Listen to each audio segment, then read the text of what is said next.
আপনি দেখেছেন বাবা মায় রাখতো না?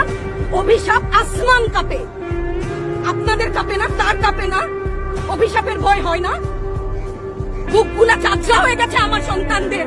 রাবার বুলেট বলবেন, কি বলবেন? এগুলো অস্ত্রের মুখে দাঁড়িয়ে আছে। আমাদের পয়সায় কেনা বুলেটে আমাদের সন্তানদের আপনারা বুলেট ছুটছেন। আর কত, আর কত? পুলিশ ভাইদেরকে বলি, ভেতরে তো আপনিও মানুষ, পুলিশ ভাই বলি না, ক্ষমা করবেন, মুখ থেকে বার হয়ে গেছে। তাদের ঘরেও সন্তান আছে, তাদের খোলসের ভিতরেও মানুষ। যারা এখনো ঘরে আছেন তারাও জানেন আর কতদিন ভয় পাবেন। ভয়েই থাকে। একটা মারবেন 10টা আসবো, 10টা মারবেন লক্ষ আসবো।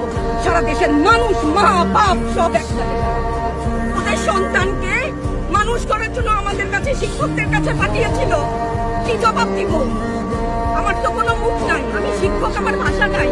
তাদের কাছে হাত জোড় করে মাপ চাই। নিরাপত্তা দিতে পারি নাই, নিরাপত্তা দিতে পারি নাই। মনে হয় রাস্তায় শহীদ হয়ে গেলে যদি এই লজ্জা আমার কিছুটা কাটে। ওদেরকে বলবার আমার কিছু নাই। আমি হিজাব করি বলেন আমি হচ্ছে গে জঙ্গি, আরো বলেন না যারাই প্রতিবাদ করছে জঙ্গি। হ্যাঁ, 71-এর সময় জঙ্গি এক যদি চেহারা অমন হয়, 24-এর জঙ্গির চেহারা এরকম হবে। তাহলে দল করলেই কেন, দল করার এটা স্বীকৃতি দিতে হবে। দল করলে ক্ষতি কি? অধিকারই তো চাচ্ছি, সাধারণ মানুষের অধিকার চাচ্ছি। কেন বারবার আমাদেরকে এই কথাটা শুনতে হয়? এই বিভাজনের সুযোগ তো তারা বারবার নিয়েছে। আবার কেন?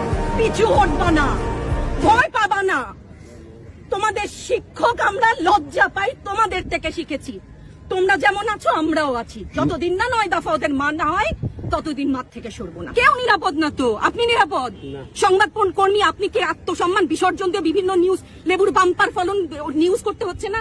আপনারও লজ্জা লাগছে না? আত্মীয় স্বজনের কাছে মুখ দেখাতে পারছেন না তো? আপনার হয়ে আমি লড়ছি, আমাকে সহায়তা করেন। Thank you.